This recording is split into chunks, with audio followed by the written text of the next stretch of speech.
everybody. I'm so excited to be here for Tana's live virtual signing for, me too, drum roll, The Relentless Courage of a Scared Child. I can't believe that the book is out today. Me either. And we're here signing like piles and piles and piles of books. So many books. We're so grateful for all of you who ordered your copy, your signed copy. We're going to go through a lot today. We're going to go through all of your questions that you submitted. We're going to take you through quotes from the book, different chapters and different pieces from each chapter, and just the meaning behind the cover and so many different pieces. So we're so excited. But can't wait to answer your questions. We wanted to just kind of jump in for those of you who are new here. Tana is incredible. She is a New York Times bestselling author, the vice president of Amon Clinics, a neurosurgical ICU nurse, world-renowned fitness and health expert. You may know her for her work in the Omni Diet or the Brain Warrior's Way cookbook, which was a best-selling book. Tana, something you might not know about her is she is a second-degree black belt in Kempo Karate and a black belt in Taekwondo. So don't get on her bad side. Tana and Dr. Amen have been putting out incredible work for so many years, and we're so grateful for your support. So let's just hop right into it. Yes, thank you. Thanks for that intro. So I think, this is interesting, Tana, because this book is something like nothing you've ever done. Mm-hmm. You've done health and fitness. You've done different types of wellness. You've done cookbooks. You've done different types of challenges in relation to exercise and health. But why the memoir? Like, why now? Natalie, that's a process. Daniel's been pushing me to do it for a long time. Right. He pushes me to do a lot of things. Those of you who don't know my husband, Dr. Daniel Amen, most of you probably do know him. Don't marry a psychiatrist if you don't want to make changes in your life, right? So I remember when I first started dating him, and he'd hear certain things about my life, and he's like, "Wow, you've been through a lot." When a psychiatrist says, "Wow," it's not a good thing. Yeah, it's like it's the psychoanalyzing that you write about in the book. Right, exactly. And you're like, I don't want to be psychoanalyzed. No, can we just go to dinner? Right. Yeah. No. And so he thought that it would be really helpful to some people. And I'm like, why? My life was just garden variety dysfunctional. That's how you say just a garden variety Jerry Springer material. Oh my gosh. And so I just thought that, it's not right, but it feels like you're normal. Just like, don't a lot of people go through this? Right. It's just all you ever knew. Right. So I figured, I've gotten help for it by now. So why do I need to air this to the world? Like, that's just not something I needed to do. So it took a while for me to get on board with that. Right. But through my coaching with nutrition and fitness and wellness, I started to get people would write to me, not about nutrition, fitness, and wellness. Right. They wrote to me about trauma. Mm-hmm. And I would send individual messages to people, just small ones, mm-hmm. about things I'd been through. And they're like, wow, if you can do it, I can do it. Right. And that's when I started to realize, maybe it is time, because maybe being vulnerable, maybe it's through our vulnerability that if one person reads it, the right person reads it, they know they're not alone. Absolutely. It's been so heartwarming to see so many messages from people saying, wow, I went through something similar. I got out of a toxic relationship. You really inspired me. So I think we got a lot to cover today, going down that pipeline. So a lot of you guys asked questions and we're excited to answer them. The first one comes from Eric from Nashville, Tennessee. He said, Tana, looking forward to reading this book. My question, with all the stories contained in the book and a lifetime of memories, what do you see as the next chapter in your life? Anything left on the to-do list?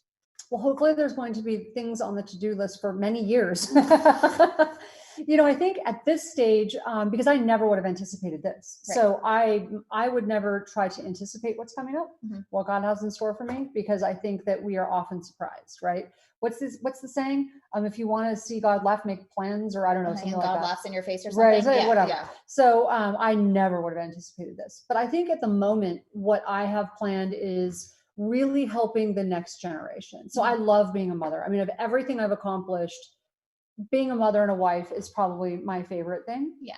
And at the moment we've got our nieces living with us. Mm-hmm. So having them here so that we can help change that next generation, because we've got a lot of trauma in our family, a lot of addiction, a lot of mental health challenges. Right. And so my nieces are living here and we want to help them realize that just because they got a challenging start, mm-hmm. doesn't mean that doesn't need to be their story. Right. Well, and you write about that so much in the book. Right. I think that's one of the most inspiring areas is you write so much about your relationship, of course, with your entire family, but also your relationship with your sister, Tamara, and her daughters, who you speak of, your nieces. What is something that you would tell somebody that may have a challenging relationship with somebody in their family, and any advice that you would give them if they, you know, are interested in taking it to, I don't know, just a different place? They're not happy with where they're at, and you know, they want to see some sort of change. Yeah, that's super complicated for people because I read your comments and your questions when they come in, and it's complicated. When you grow up in trauma and chaos, when you have dysfunctional family relationships, it's complicated.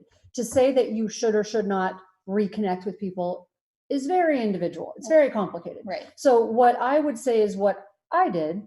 It took a long time for me to get well myself first. And I think the first thing is you need to get help for yourself, right? That's one of the main things. Get help for the past trauma, because to have a healthy relationship with someone, you have to be healthy yourself. Of course. So if you're going to call people back into your life, that's one of the number one things. The second thing is know the difference between who you should have a close relationship with and who you shouldn't. There are some people that's that very it's powerful, safe to have a relationship with.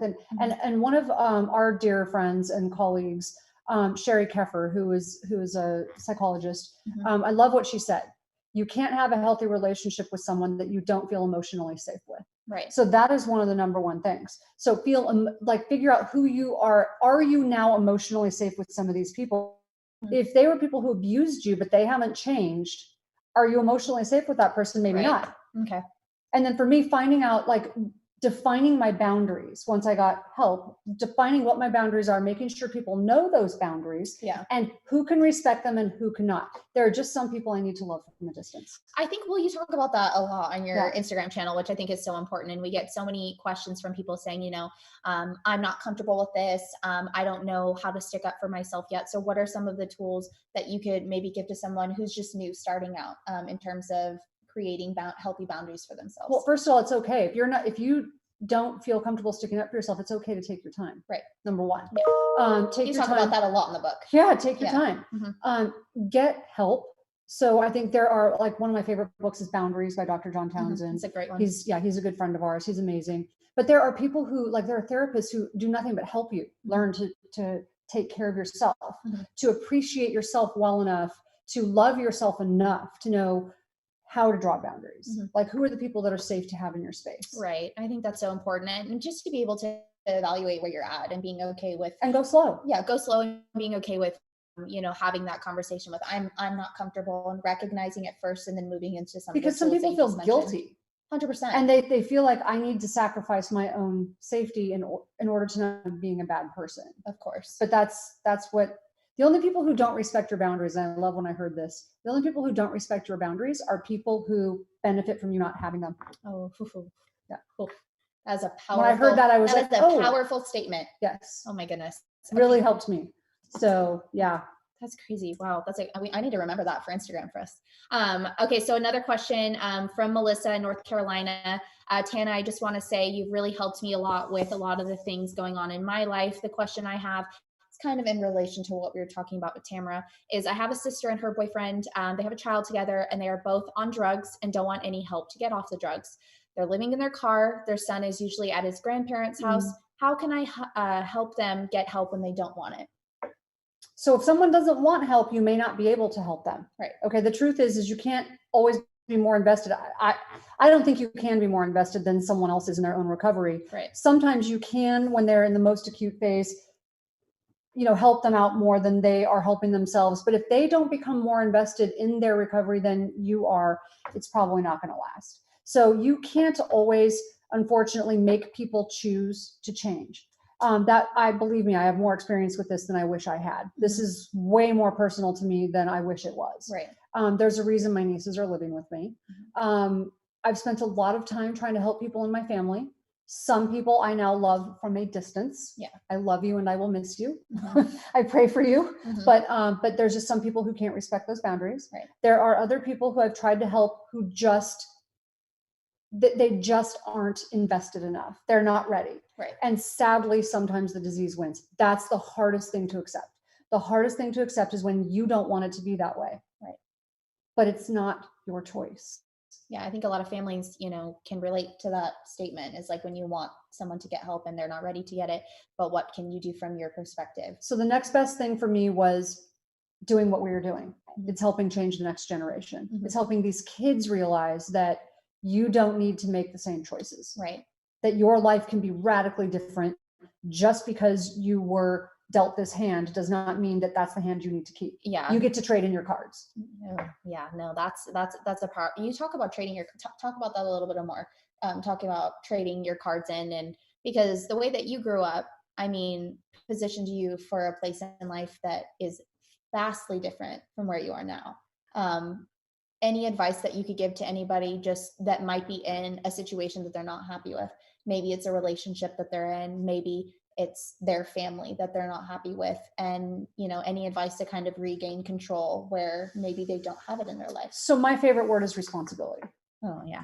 So I know exactly what you're going to say there. I love when it. I learned that word, it changed my life. Mhm. Because yeah, I mean, there's a lot of us, anybody who's listening right now, who's grown up with trauma, who's grown up, in chaotic families, who's, and I've said this before, but let's be honest, not all of our trauma, like we've had childhood trauma, a lot of us, Mhm. but then we've carried it on ourselves. Later in life, we make bad decisions. Mhm. So some of that ends up being like on us, Mhm. right? But it doesn't mean you need to stay stuck there. And when I learned the word responsibility, it changed the trajectory of my life. Mhm. Because the way it was positioned and posed to me is responsibility means the ability to respond. It doesn't mean taking blame. And literally, if you can do that with everything in your life, your finances, your relationships, your love interest, I don't care what it is. If you can take responsibility, not blame, responsibility, and go, what is my ability to respond in this situation? It will change everything. Mhm. Because rather than looking in the mirror and going, this isn't fair, Right. whoever told you life was going to be fair? No one ever said life was fair. Mhm. You Well, were in an accident at 15 and broke your neck. I know life is not fair, but I think it's the way that children grow up. What do we show them? We show them Disney movies. We show them fairy tales. Yeah, I don't. And I know. Well, that's because you're a different kind of mom warrior. But I think for a lot of children growing up, they see this ideal, perfect upbringing. It's like the princess, she gets saved, she lives in a castle, and you have a quote in there, and I have it written down, but it basically goes along the lines of, I don't believe in fairy tales, and here's why. Yeah. And but talk about that. But talk about So why you said that. So let me just finish this one thought with responsibility. Mhm. So if you look in the mirror, instead of saying it's not fair or why is this happening to me, change that one thing. Asking yourself empowering questions will change your life. Yeah. Instead, say, what is the opportunity right now? What is the opportunity in this crazy situation? What can I do? Mhm. Just what can I do is going to change. Your brain's going to look for what it can do. Right. So that's just neuroscience. Yeah. But also I love what you said, because this idea of fairy tales. So if my daughter Chloe, Mhm. she's 17, she's trying to take over the world. We always said she's either going to be the leader of a gang or the leader of the free world. She's intense. But I always told her, it's like, don't look for a prince, look for a sword. Like, don't wait for someone to fix it for you. Of course. Like, you need to be responsible for your life. Mhm. And so that's one of the things I think we can teach our kids is like, be self-sufficient. Yeah. So that's one. And I don't believe in fairy tales, because if you grew up like I did, as many people who are watching right now grew up. Yeah. That's not our idea of life. It's a far cry from in a princess in a castle. Fair is a place with farm animals and bad food. It's not a place that has anything to do with life. No, but I think there's so many important life lessons in here, and I think the fairy tale piece of it, and you kind of stripping it down to being so raw and honest about your viewpoint of that, is really going to help so many people, because so many people, I hope so. Some people that are watching might have grown up in chaotic environments and have undergone trauma and different types of mental health issues, but some people watching might have not gone through something like that. And so I think it's really important to just say. So those people are probably watching for a reason, though. Yeah. My guess is, if it's not them, it's someone they're dealing with. Of course. So, mental health issues and challenges are something that touch all of us, if not personally, someone we love. Oh, especially in the pandemic. I mean, look at all of us. We're living a completely different life than we did a year ago. Yeah. And for some people, that has been completely traumatic. So a lot of people have lost people that they loved to the pandemic. Life has completely changed. So it's definitely, like you said, somebody that or somebody that you love. or yourself could be going through mental health issues during this time. Well, that kind of takes us to our next question. And we have a lot of questions about courage, which is very fitting for the book. Tana, how did you find the courage to stand up for yourself in the situation that you were in? And how did you find the willingness to write a book about it? There's 2 other questions, but I'll give you those first. I'm not sure that I chose. I think people who are watching this probably know what I'm talking about. I think there's a point where you get pushed far enough. Right. You get pushed far enough and you realize you've got 2 choices. You're either going to be a victim for the rest of your life, or you're going to figure out how to fight. Right. And so, and I'd say when I first figured out how to stand up for myself, when I first found my voice, because I became a very timid child, like many people who grow up with trauma and chaos, you learn to hide. You learn to be invisible because that's safer. So it took me a long time to find my voice. It wasn't until I was about 12, after I'd been molested by my stepdad, that I realized this isn't getting me anywhere. This hiding thing, this being quiet, is not going to serve me. Right. So I found my voice, but I started to use my voice as a weapon. It wasn't balanced. I wasn't using it in a positive way. I wasn't being assertive. I was being aggressive. And that takes time. But I would say the honest answer is that I was pushed. And I had to make a decision. Do I want to be a victim or do I want to be a fighter? Right. And I was a fighter, and that wasn't always a good thing. Right. But I suppose for me, it was better than the alternative until I figured out, I think a lot of people who first gain power, who first figure out how to find their power, they use it a little in the wrong way. Right. I could see that. I think, one of the things that she also mentioned in the second part of the question is any advice that you would give to others dealing with some of the things that you talk about in the book, PTSD, also known as post-traumatic stress disorder, anxiety, ADHD, and chronic illness, and finding your courage and whatnot. So yeah, I dealt with all of those. So I write a lot about that in the book. So when I wrote this book, I didn't just want to write a book about the trauma I had been through. I didn't want people to just voyeuristically look into the dirt in my life. Right. I wanted to leave them with hope. And I had no idea that this was going to be happening. The pandemic was going to be happening. It's kind of crazy. No, it is. Believe in coincidence. We talk about that all the time. We're like, who would have thought at this time this book would be so fitting for what's going on in the world? So crazy. Yeah. But when I wrote it, I wanted people to have hope. So, I think I take people on a journey, and I take them through all of the things that I did. And when people, I think people have this expectation that when they start to get help, it's going to get better. And it does get better, but it doesn't just get better. Right. So there's like this jagged line, right? So you start at the bottom, you go up, it drops a little, it goes up, it drops a little bit, but not all the way back down. And you have this jagged line, and you get frustrated because you're like, wait, I got help, but this is supposed to be better. But you're always going to have these these jagged moments where you fall. That's it's life. In those, it's in those down times that we can learn the most. And I learned this from my husband, actually. We fight those down times so much, but really that's when we have the biggest opportunity to learn, because we don't pay attention when everything's great. Oh no, 100%. When things are going great, it's like everything's great. We're just going 100 miles an hour. Right. Well, So I think that we can relate that also. I mean, just to what's going on in the world right now with the pandemic, I think so many people are finding out so many different things that maybe they have buried from being busy, or maybe things are coming to the surface, relationships that they can't push down anymore, and they're having to work through those internal battles. Right. And I think that's something that you definitely hit on in the book, is battling yourself, and how long that you were in that space for, and how you never wanted to feel that way again. Oh yeah. And how you wanted to take back that control that was taken away from you at such a young age. Right. And taking people through that, I described to them some of the things that worked for me. EMDR therapy. Yeah. So eye movement, desensitization, reprocessing.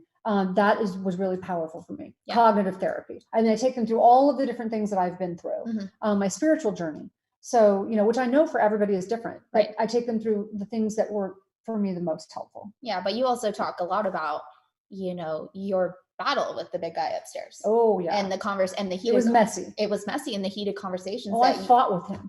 And the heated conversations that you guys had together, and you were like, I don't understand. I don't understand. And you know what? Here's what I learned. You know what? God can handle it. Yeah.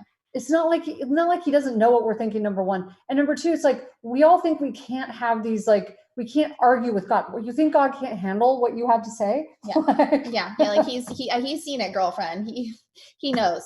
But I think you also talk about, and we've talked about this a lot, but you don't believe in coincidences. No. And you really believe that everything happens for a reason, which I agree. You know, I've been through my fair trials in my life as well. And I do believe that we are placed in a position in life to learn and to grow.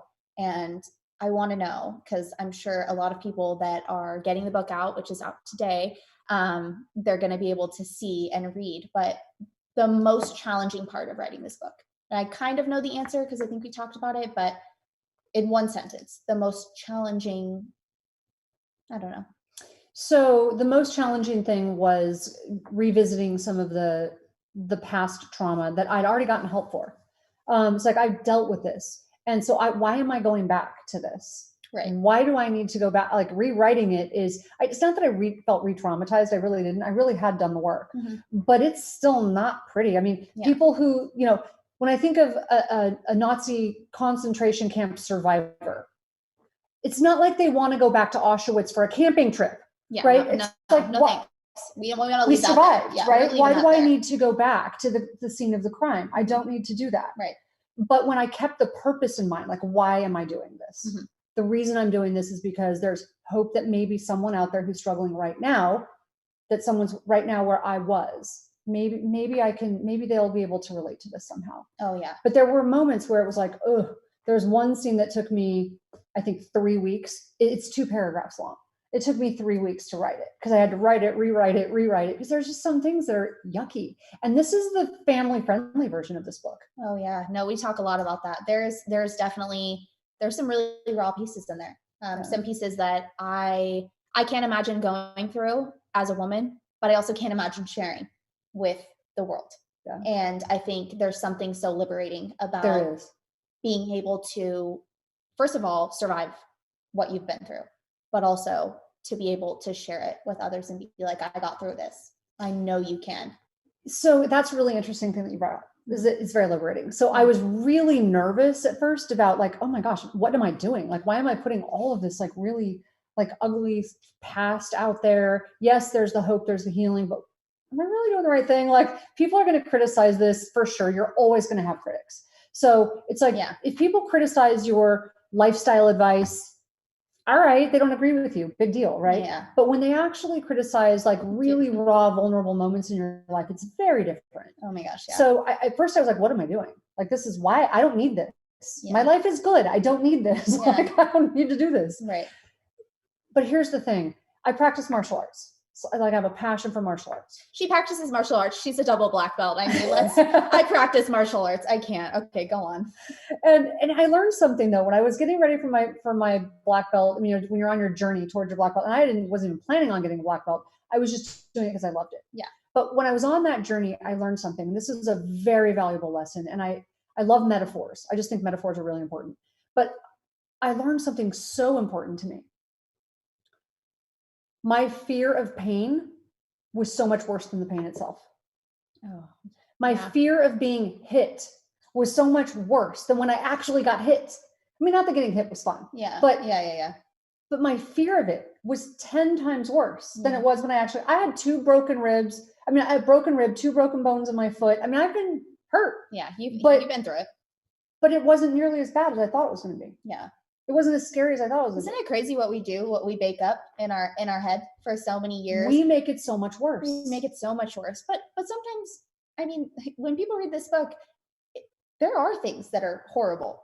And so my point was when I decided to be vulnerable and share this with the world, my fear of sharing it was worse than actually sharing it. Right. Because the comments that came in were amazing. And by the way, the criticism doesn't bother me at all anymore. It's super weird. Yeah. It is liberating. Yeah. And I'm not minimizing when I say that your fear of pain is worse than the pain itself. I don't want to minimize what people have been through. Yeah, of course. Because you can go through pain and get stuck in that pain. And so that's what part of what my book is for, is to hope. I hope that people will get help. if you're stuck in that pain, like I was for a long time, Mm-hmm. There's hope to get out of that. Yeah. There's hope to get out of that pain. Well, I think that kind of takes us to our next question, which you kind of answered, but I'll let you kind of give me a different version. It's from April in Brentwood, Tennessee. How is discovering your truth allowed you to help others?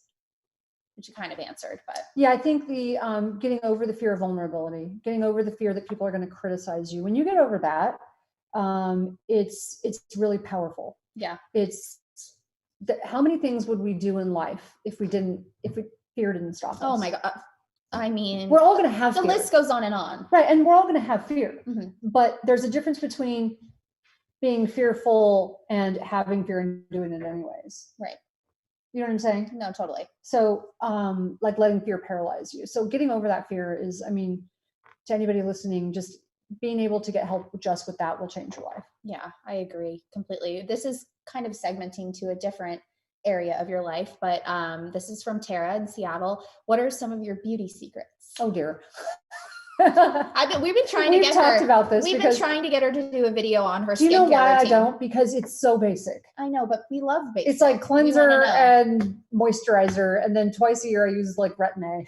Yeah. So I wish I could tell you it was so much more than that.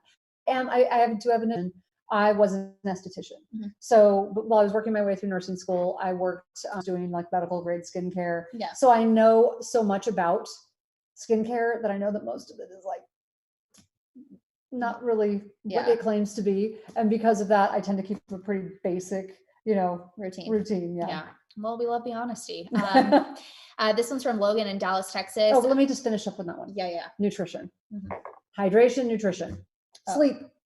I know. I feel like we could all drink so much more water. And Tana always yells at me for not drinking enough water too. So I need to work on that.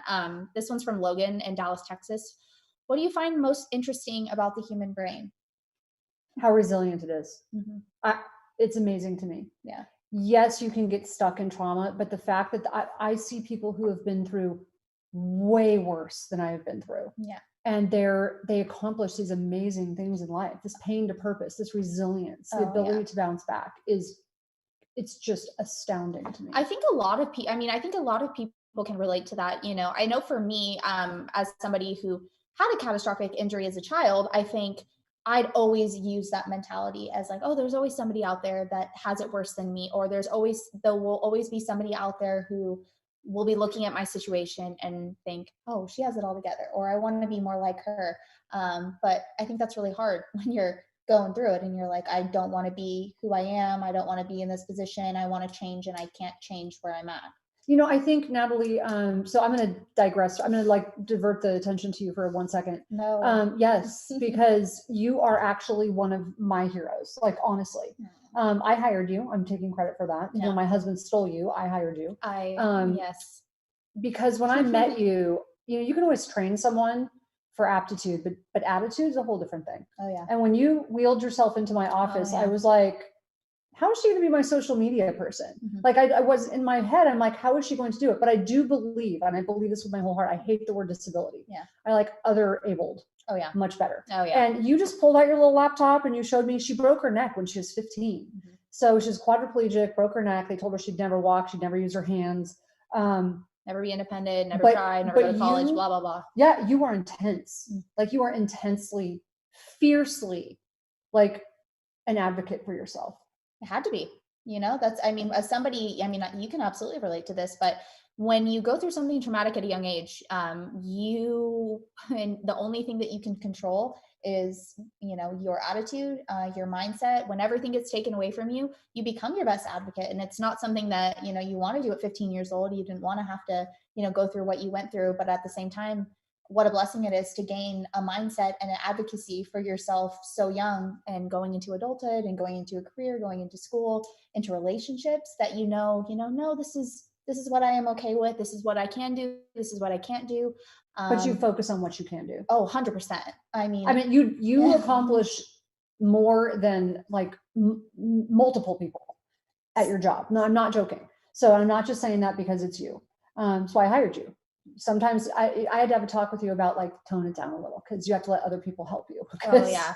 I'm like the person on the group project that just like wants to do everything so it's done the way that I want it. Yeah, it's the type A. But I love that. And here's the thing. Someone asked about how you get through these things. You surround yourself with people like Natalie. You surround yourself with people who are warriors. You surround yourself with people, you find people. When I was at my most broken, the reason I came up with the warrior metaphor, I needed a metaphor when I was the most weak, the most broken. I came up with a metaphor that was the opposite of me. That was something, what is the strongest, most intense, most, like who's the survivor? And I came up with a warrior. Yeah. Because they're always armed, prepared, aware. It's why I practice martial arts. Yep. Because it's like, I knew that was going to pull me through. Well, but it's also true is who you hang out with matters because people are contagious. Oh yeah. Oh, 100%. And I feel like you could always say that too, especially if you're around people that have really negative energy, and every time you hang out with them, it feels like there's just a heaviness, and you leave and you're kind of like, oh, I have that sense of relief and I can go do my thing, or I need to, recharge from that conversation or that time with that person. I think for our team, at least, it's very always uplifting and inspiring being together. It's very collaborative. And there's a lot of strong women on our team, which is very inspirational. Very Totally. Well, that kind of hops into Jennifer's question from Oklahoma, which is asking about what phrase or motto do you live by, which is be a warrior. Be a warrior. And not just, I think, a lot of people out there, how do you even start? How do you even start to consider yourself a warrior? Or how do you even start to, just create that motto for yourself? So like I said, I was at my weakest when I started thinking, what is the opposite of me? And I'll just say, for me, it was one baby step at a time for a while. Right. It was just a bit, and you've got to have grace with yourself. So one thing I learned in martial arts, and I love this, and it was just a huge aha moment for me, was when I went in and I had, if you read the book, I've been through some things and some things. And I wanted to learn how to fight. After I was attacked when I was 15, I had been molested when I was a kid. And I was like, you know what? I'm done. I'm done taking crap from people. I'm just done. And I wanted to learn how to fight. And so I went in and I told my instructor, I'm like, my master, I'm like, I just want to learn how to fight. And he kind of laughed and he's like, we'll get there. Yeah. He's like, but how about if we teach you how to not get in a fight? And I was like, why? I want to learn how to hit stuff really hard. And he's like, yeah, it's probably not a good plan for you to go fight with someone who's 250 pounds. It's just not a good plan. Yeah. But what if you were aware and, prepared? And, he went through this whole idea of what warriors are like. And I'm like, okay, but when do I get to learn how to hit really hard? Yeah. And so I came in one day and he said, you need to pad up, because before you can learn how to fight, you got to learn how to fall safely and get up. And I was like, but I don't want to fall. I want to learn how to not fall. It was always the opposite of whatever I wanted to do. Yeah. And he's like, yeah, that's not realistic. That's not life. Yeah. Life is you fall. You fall a lot. And falling is a normal part of fighting. You've got to learn how to get up safely, get up quickly. You just don't stay down. As long as you don't stay down, you haven't lost the fight. I think that's something that I wish we did better in school, though, with children. Especially girls. Especially girls. I think how many of us have been, through school, and in terms of advocating for yourself and talking about mental health and being okay, dealing with grief, dealing with loss, dealing with anxiety, dealing with depression. I can't even remember, how much information I got on that in high school and in college. And those are really important things. But also just resilience. Get up. Yeah. Don't stay down. Yeah. So many girls struggle with this perfectionism, and it's toxic. It's toxic. Oh, we talk about, Tana and I talk about social media all the time because, that's our space that we work in. But at the same time, we see so many people, using different apps to edit their bodies, and so many young women, especially Chloe's age, 17 years old, looking up to these people online and being like, I'm not pretty enough, or I'm not skinny enough, I'm not this, I'm not that, and just creating a really unhealthy thinking patterns. I always tell my daughter, I'm like, supermodels don't even look like supermodels. Yeah. So yeah. And it's just, but I think we can do such a better job of just opening that conversation and have those hard conversations. It's okay. It's okay if you're feeling low. It's okay if you have anxiety about this. It's okay if you're not happy with where you're at. It's not going to be like that forever, which I think is the best part in the entire book, is seeing from where you started versus where you end. And I think that's one of the things that, to anybody who's listening, this has been a year. Let's just put it that way. It's been a year, right? For so many people. To anybody who's just really, really down right now, you just don't know what tomorrow holds. And the fact that from where I was wanting to die, literally praying I could die because I was wasting oxygen on the planet, no purpose for me to be here. From being at that point in my life to being able to help people and mentor people, it still sounds weird to me. Right. It's very humbling to think that people actually turn to me, like, and say I inspire them. It's like, huh? It's so weird. Totally. But to be able to go from there to here, to be able to use pain and turn it to purpose, or the fact that you can use your trauma and it might transform someone else's life at another time. You don't know where you're going to end up tomorrow. So you just have to hang in there. Totally. And take notes, because what you're going through now is going to matter. Oh yeah, no, I think that was one of the things that I always push Tana to get out of her comfort zone. Yes. And I always, a little bit. I know a lot of stories, and I always want her what she's comfortable sharing to share. And no, not what I'm comfortable sharing. Be honest. No, I know. I mean, but you like authenticity. I love, your raw, really authentic stories that that I think people will really resonate with. And one of them in the book, you talk about your experience testing shooting for Playboy. Yeah. And you talk about kind of where you were at during that time and how so many women view magazines like Sports Illustrated and Playboy and Victoria's Secret as these women that are just unrealistic ideals of beauty. Unattainable. And so many people and young women look up to them, and you being one of them. And you said that when you were shooting for Playboy, you were in your best shape you had ever been on the outside. But on the inside, you were crippling with depression, anxiety, cancer, just everything that was going on. And so you talk a lot about, if you see somebody on social media, don't compare yourself to them, because you have no idea what they're going through, and you're actual proof of that. But I'd love for you to talk just a little bit about what that process was like for you during that time, and and your mindset looking back now, being like, I can't believe that happened. It was so surreal. It was such a weird, if you've ever had something like that happen in your life where you're like, how did those two extremes happen together? Right. So I tested for Playboy, was accepted. I just gotten the call and they told me, okay, you were accepted. We're going to schedule you. And a week later, I find out I had cancer. And I was like, well, I'm sorry. What? I couldn't process the fact that I had cancer. It didn't even make sense to me. And how old were you there? 23. Right. I was 23 years old. I was in my best shape I'd ever been in. I'm like, I'm confused. How am I healthy enough and in good enough shape that I just tested and got accepted to be a Playboy centerfold, and yet I'm rotting with cancer on the inside? This doesn't make sense to me. Couldn't process it. I told the doctor, he told me, fortunately, it was a quote unquote slow growing cancer. That's what he said. That's what I heard. I heard slow growing cancer. So I'm like, cool. We're going to put this on hold because I got this other thing I got to do. Yeah. And I needed the money for school. And I was like, I'm not doing this right now. In my head, I'm like, I'm not having cancer right now. Yeah. I'm compartmentalizing the cancer and moving. Not going to do it. Yes. Yeah. And so I just couldn't put it together. And so he looked at me, he's like, yeah, not quite how it's going to go. It's metastasized. I'm trying not to upset you by telling you that it's good that it's a slow growing cancer. However, we need to do this right now. It is cancer and it is serious. Yes. Right. And so I was like, I couldn't put it together. And so I lost the Playboy deal ultimately. I actually tested for them twice, was accepted twice, got the cancer back, had to cancel again. Now, that's not God telling you, I don't really want you to do this. Right. I don't know what is. Like, what are the odds? How weird is that? Yeah. So ended up not doing that. That didn't come through. Went on this journey with cancer, which was super odd. But the other thing is, what people don't realize, you think, oh, I tested, I got accepted, and I'm there. I'm at the Playboy studio, and which, by the way, was very professional. I hear all of these crazy stories. I'm sure some of the parties are, but when you're there, it wasn't like that. It was all business. But I'm there, and they're putting makeup on me, and I'm like, I felt like a princess for the day until the editor walked in, and she walked in, and she it's stone cold business, and she looks at the makeup artist. She's like, wow, she's got a really nice body. Face is okay. And that's what I walked away with. And I'm like, but you know what? I knew she was telling the truth. Because when I looked around, I'm like, those were some of the most beautiful women I'd ever seen. I was average at best, if that. And so I walked away with that always in my head, that I'm just not good enough. And it's crazy to think that, you have an experience like that where you are at one of the most well-known magazines in the world.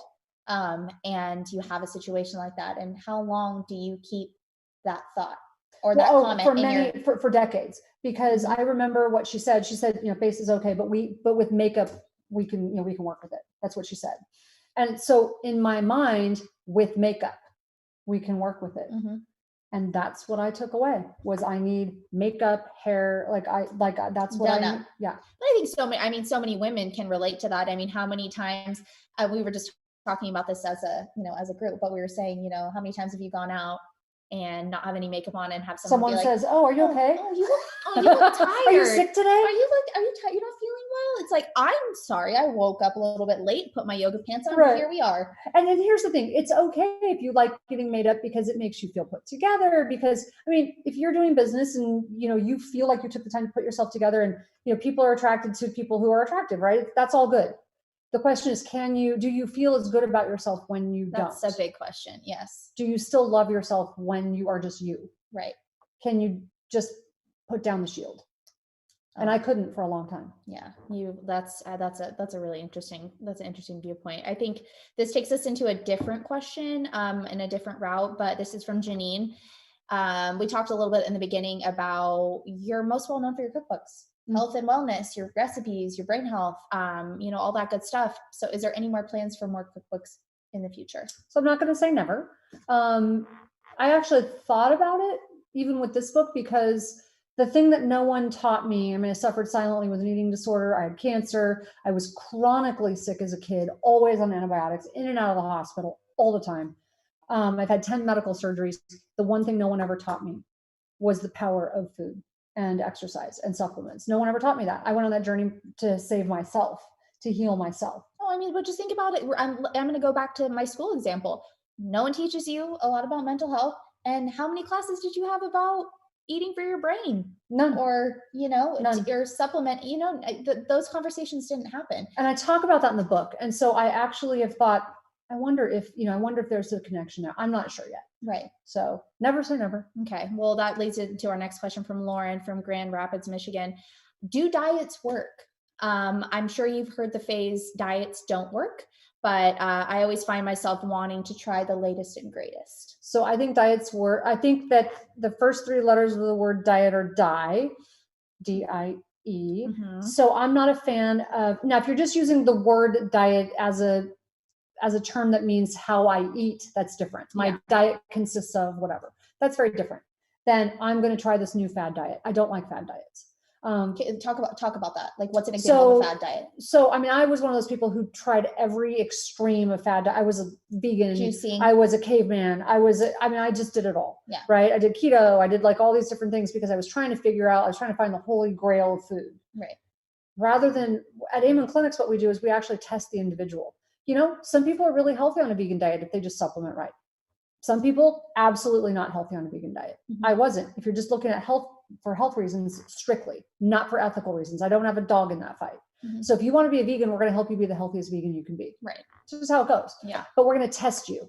We're going to test your individual numbers. What do your fatty acid levels look like? What does your vitamin D look like? What do your nutrient levels look like? We're going to help you supplement.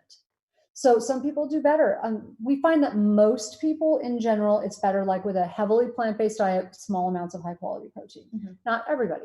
So we help people individualize. Yeah. But we want something that you can sustain forever. Yeah, I think that's the big part, because it's like you see all these things online. Oh, I'm doing this juice cleanse, or I'm doing this, I'm doing that. And so intermittent fasting is great. Mm-hmm. But if it's one of those things where you have to have a special food, probably not a huge fan of it. Yeah, absolutely. This kind of leads into this a little bit. Do you believe in alternative forms of medicine when it comes to battling cancer? Improved diet, supplements? Is there any truth to the fact that these can be helpful in one's battle? I've seen people who have recovered with using alternative forms of medicine. And I think that, there's just such a vast array of things we have not tried that we don't really know. And we are afraid of what we don't know. If it hasn't been tested, we believe it doesn't work, and that's just not true. Right.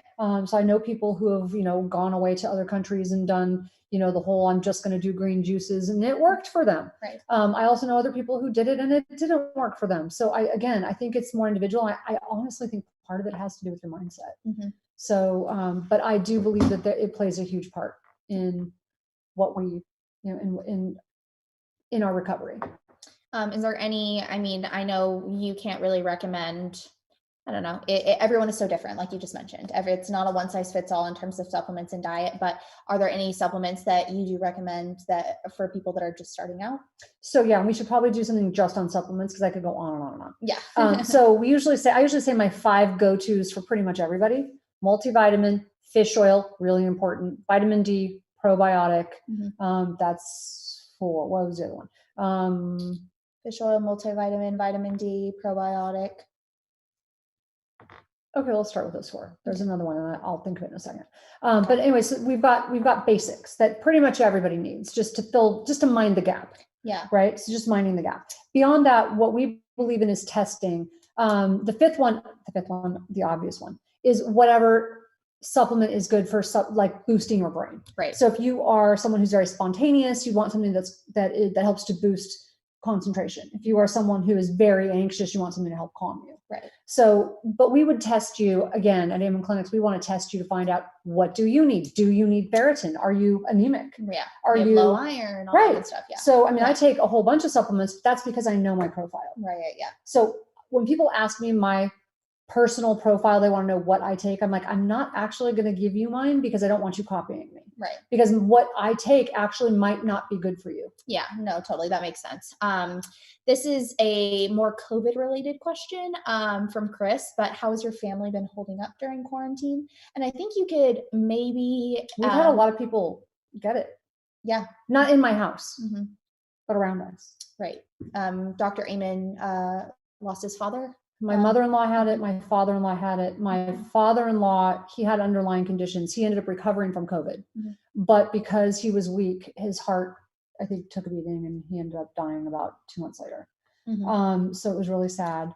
We've had a bunch of employees from some of our other clinics have come down with it. Yep. Our house, we are as careful as we can be. I mean, we have a fairly big family. It's not easy to be super careful, but we're as careful as we can be. We work most diligently on our health, right, to keep our immunity strong.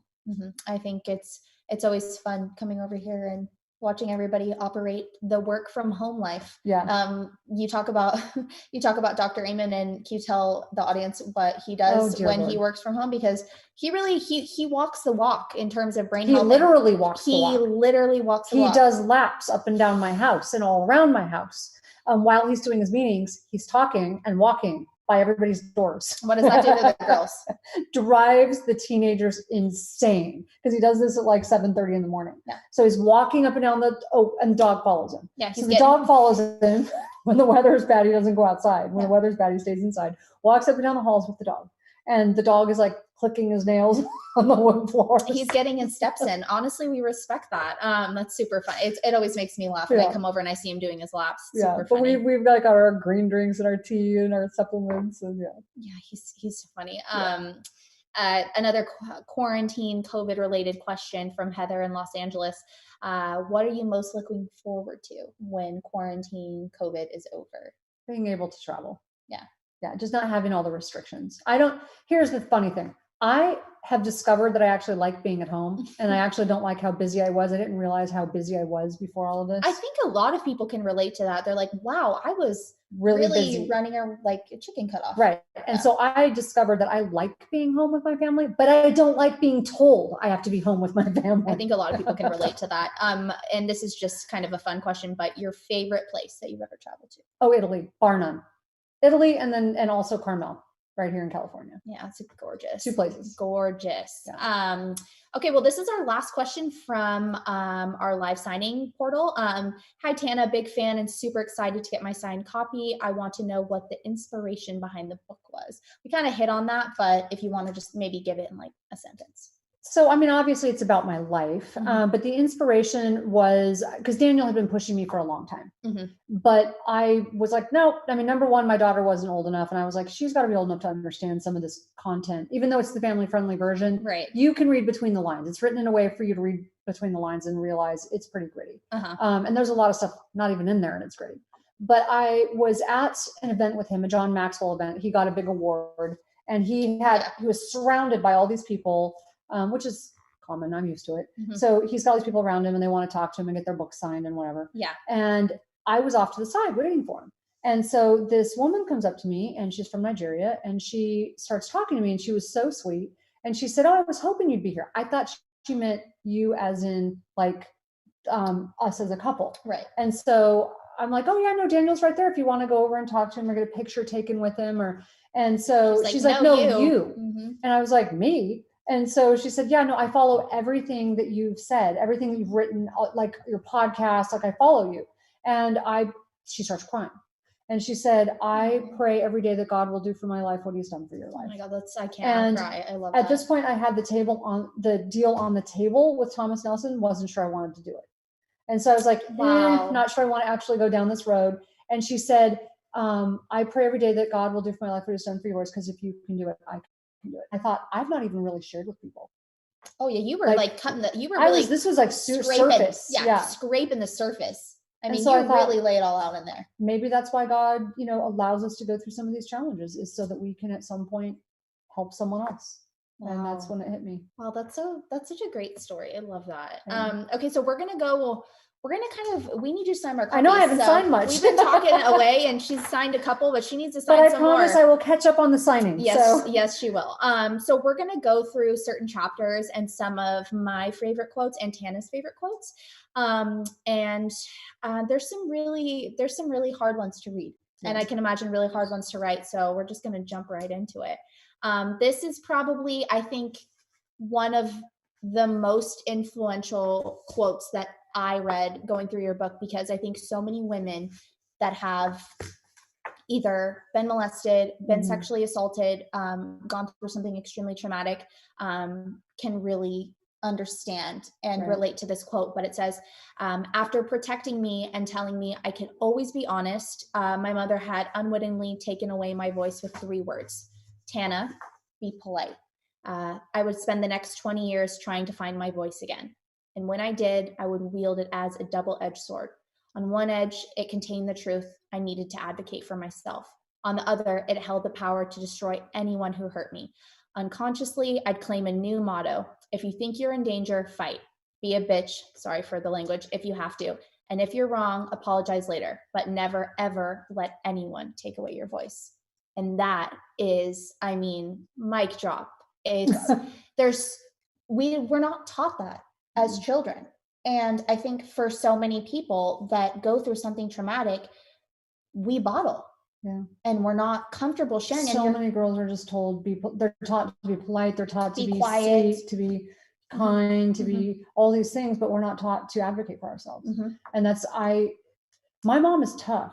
And so it was weird to me. It was such a weird thing. So when that happened, I was molested and she fought for me when it happened. But then later, when I was faced by this person who had molested me, I sort of unleashed on him, and she got mad at me and told me to be polite. And I was like, "You want me to be polite to a pedophile?" I was so confused. Right. And that confused me. And that confusion is what really sent me into a tailspin. But I also vowed to myself, when I have a little girl, never to do that. So she can be a little sassy, but I told her, like, you always listen to your gut. Always listen to your gut. I will believe you. And if you think you're in danger, it's like, yes, you need to be a kind person. But if you think you're in danger, you fight for yourself. Right. If you're wrong, you apologize later. But don't ever let someone do that to you. Yeah. No, I think that's, something that we can all, if you take one thing away from this book, knowing that, you are the one in control of your life and you get to make the decisions. And even if you've been harmed in the past, you still have, no matter what you've been through, you still have the opportunity to reclaim your voice and take that control back. So I think that's so important. This is, there's another one too that I think kind of hits on similar topics, but it said, "I shouldn't have dated him. I shouldn't have dressed sexy. I shouldn't have gone to his apartment. How could I have been so stupid? Maybe I deserved it." Ugh, you're picking all the ones that are. it gets, I had to pick some of the hard hitting ones, but that was, had to have been unimaginable to write and to, like you mentioned, to process and go through that again. Yeah, it was a date rape situation. And, I was never clear on boundaries with men. After being molested as a kid, attacked when I was 15, walking to high school by some stranger, random white dude in a suit. just totally didn't see it coming. And then that happening, I didn't really understand boundaries. My stepdad had a nickname for me when I was 14. Sexy bitch was his nickname for me. And that was okay in my house. As long as he didn't put a hand on me, it was okay for him to talk to me like that. And so because of that, I didn't have clear boundaries. I didn't understand how to draw boundaries in a really healthy way. And I sort of started to think that my body was fair game for people to talk about. Right. And I started to crave the attention that I hated because I didn't like it. But when I didn't get it, I thought something was wrong with me. Right. And you talk about that a lot, in that, you know, for a long time, you felt like you were known for your looks and you were valued for your looks. And I think so many women think that right now. I mean, so many people, especially with social media. And then let me just tell you something. For those of you who think that, they disappear like that. That's what happens. I mean, I got cancer and went through all of that. And it was just like, where was all the attention? Where were all the people who valued me for that? They were gone. I think also too, you know, our society's perception of what's sexy or what's hot, you know, it changes all the time. For a long time, it was like, oh, if you have, you know, if you were super skinny, or you have a very big butt, or, you know, whatever. Now it's big butts. Now it's big butts. But I think, you know, it changes constantly. And if you don't have a sense, which you write about so much in the book, but if you don't have a sense of self and and feeling like you're enough and beyond for self, you, and being beyond yourself, something way more important than yourself. Right. That's really important. But going back to the date rape situation, so many girls go through this, and it's so confusing because I liked this guy. I thought I probably would have had sex with him at some point. I thought we were going to have a relationship. But to be put in that situation was super confusing. And I was like, is this my fault? I didn't call it date rape for the longest time. I didn't even know what to call it. I thought it was my fault. So many girls think it's their fault. And they're scared to say anything. Yeah. And they're scared to share things. Well, they don't even know what to call it. Right. It's like, well, no, I was there. I put myself there. So therefore, it's just a really confusing thing. And all I can tell you is it's a really good idea to get help for that and process that trauma. No, absolutely. And you talk so much about, you know, processing different traumas and different things that have happened to you in the book. And so I'm excited for people to read the ending of that one. It's a really powerful statement. This one is, again, one of my favorite quotes. I'm going to say that repeatedly, but it's true. To be healed isn't the same as being cured. But to be healed is to feel mended, whole again after being broken. I think for a lot of people out there, men, women, when you go through something traumatic, you feel like that's all you'll ever be, or you feel like a certain aspect of your life has maybe died or ended because this situation happened to you, and you can't move forward from it. So I think a lot of people are really going to be able to connect with that. Anything you can add on top of the inspo behind that? Yeah. When people used to say, oh, you know, get help so you can be whole again. I thought, I hated that term. Right. Whole again? Whole? What does that even mean? Like, I was just like, I thought it was so ridiculous. It was like the term self-love. I'm like, gag me. Or the healing journey. I just thought it was so ridiculous. When you are super broken, that sounds absurd. So I used to get really annoyed by that. But I'm going to, you know, the thing is it's actually true. When you go down that road, you begin to like feel these pieces mend, and you feel like these broken pieces, like you start to feel stronger. Right. And so, but I also realized, you know, it's not the same as being cured. It's not like being cured is like, oh, it's gone. No, the pieces, the past isn't gone, but you begin to feel stronger because of what you've been through. Agreed. You're whole, and you begin to feel stronger because of what you've been through. And to be honest with you, I wouldn't want to be cured now. Now that I'm on the other side of it, I wouldn't want to be cured of it. I wouldn't want it to go away because I feel like, quite frankly, I'm kind of a badass. So I just a little bit. Yeah, I'm sorry that, you know, for the language, but that's how I feel. Right. I feel like I wouldn't be where I am. I mean, you know, you harden steel by forging it in fire. And so I kind of feel like that's where I'm at, and I wouldn't be able to be where I'm at and help people if I hadn't been through it. So I wouldn't want to be cured. Oh, I think about that all the time. I mean, for people that meet me for the first time, and obviously a lot of my issues are on the outside because I use wheelchair to get around. And a lot of people think, oh, what happened? Or, you know, we have that kind of awkward conversation about the worst day of my life all the time, which is so fun. For you don't have a choice. I mean, it's so fun. So I can hide it and like, well, not anymore, but but it's interesting because you think about that situation in your life, and you've had a lot of situations to process and think about. But if you would have asked me years ago if I would have not gone skiing that day, what would my answer be? And Of course. my answer would be, yeah, of course. Would have I loved to not go skiing that day, not, have physically what happened to me, but mentally, if you would have asked me if I would have gone skiing that day, my answer would be, I think I still would have gone, because the resilience and the mindset and the attitude that I've created from that horrible situation that happened is something that I would never have if it didn't happen. Absolutely. And by the way, you are one of the strongest people I know. I forget you're in a chair. Oh yeah, I'll be like, gotta tell me I'll be like, that Natalie, grab that book so we can go. And then I have to be like, Tana, how many limbs are you sporting? I don't think about you being in a chair. I know. It just eludes me. I know, it's super. It's so funny. We've had so I many know. of those She funny just looks moments. at me. She just sits there and just like, and I'm like, you know what, Tana? I think I'm gonna just carry the laptops. Maybe not the 4 boxes that you need. I can't even. But no, it's a compliment in my own weird way. No, but I think, when you view whoever you're with, like if it's me or if it's somebody else in your life, as someone that, just gets it done. Yeah. What a compliment that is, to be viewed as someone that just like, no matter what happens, I don't see you as someone in a chair. We're going to make it happen. Yeah, totally. Okay. So there's a couple more quotes and then we're going to get to a couple more questions. And then I think Tana's going to have to sign more books because she's only signed a couple. So, but this one is, I believe it's the last chapter. But it says, sometimes God calls us to help those we don't want to help, so he can provide healing for the broken parts of us. My story, your story, each can be eternally shaped, as can the stories of generations to come, with God's golden repair. So talk a little bit about that, and then talk a little bit about the Japanese saying as well. Yeah. So behavior is complicated. It's easy to call people bad. It's harder to ask why. And that's a theme you're going to see over and over in this book.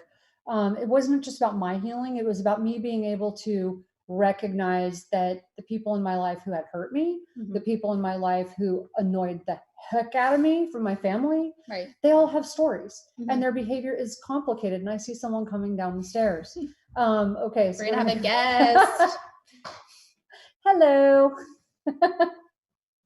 Hi. The one, the only, Dr. Hello, Tana Amen. So proud of my girl.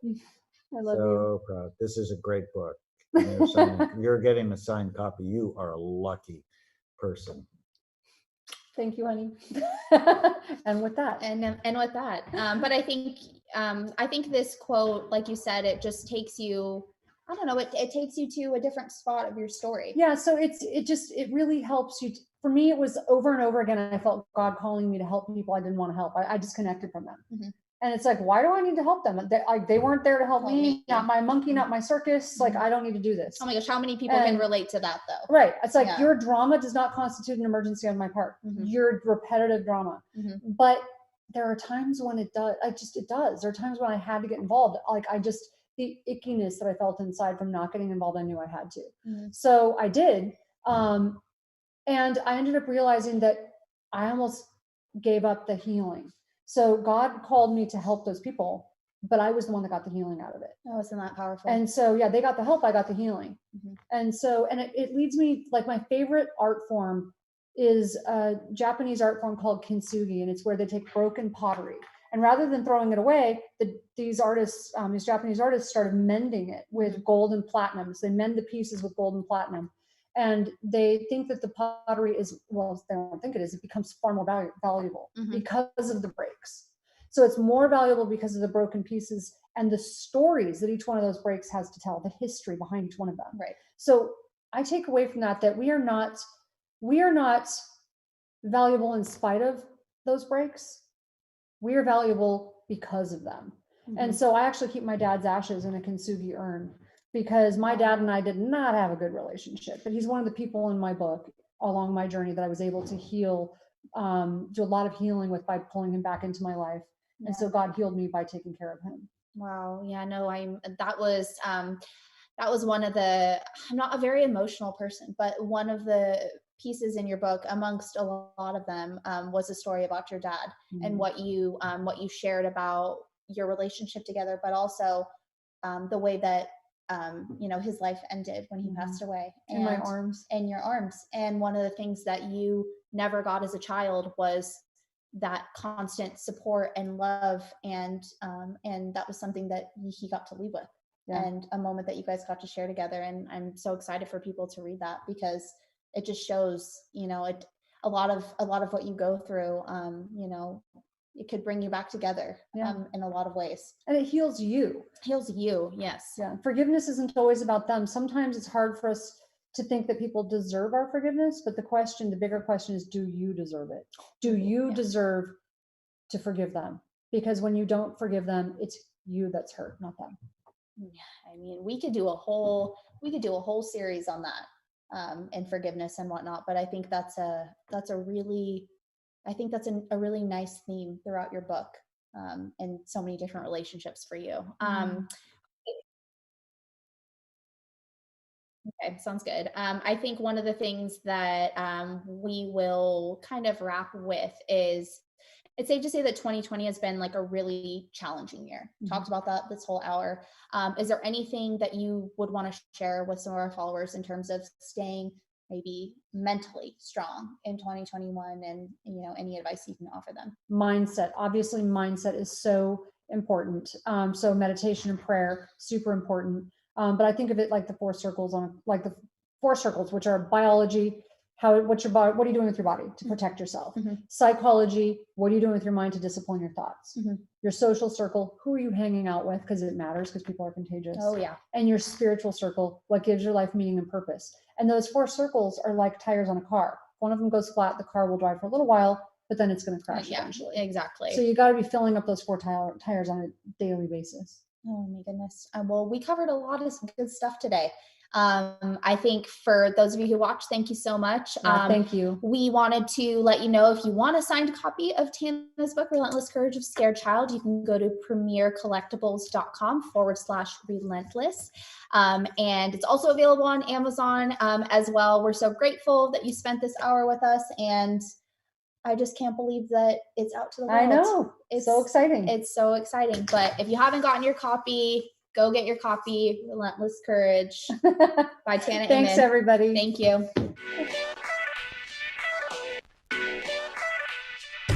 Hi. I am sitting here with the one and only Jackie Chan, global superstar, and he is signing all of these books. Are your hands tired? No, tired, but I'm happy. All right. Yeah, I'm really, so really happy happy. to hear that. How do you feel? Good. I'm excited. This is the first time I've done something like this before, a live signing. Where do I want to go that I've never been? We're thinking about, we're putting it in motion. I'm going to go to Indonesia on my Irresponsible tour this year. I'm excited about that. I've never been. And there's been a heavy demand for me there. So we're going to go. We're going to go to Indonesia, and I'm going to make people laugh in Indonesia. That's how I roll. How do you roll? I can't make this up. Wayne, you got your Indonesia pants? I decided it about a good 3 weeks ago. You'll see it on the schedule soon, so I suggest you go get your pants for Indonesia, because you're not going to wear them stupid pants. Where do you think Indonesia is? India. Yes, we out. You can see that I'm signing it. This is not some machine scribbling my name. This is my actual human body scribbling my name. So, all right, there we go. First book, signed. Biggest pet peeve? Men that talk to me with spinach in their teeth. What can I do while at work to help lower my stress and improve my health? One musician do you most admire? I love you all, and we'll talk again soon. Take care. Bye. Much love. See ya. See you soon, Everybody. Bye. Bye. We'll see you around the world. Woo! Have a great day. Thank you, everyone here. Bye, guys. Say goodbye, Mary. See you in the morning. Goodbye, everybody. Thanks for coming. I'm gonna go get drunk.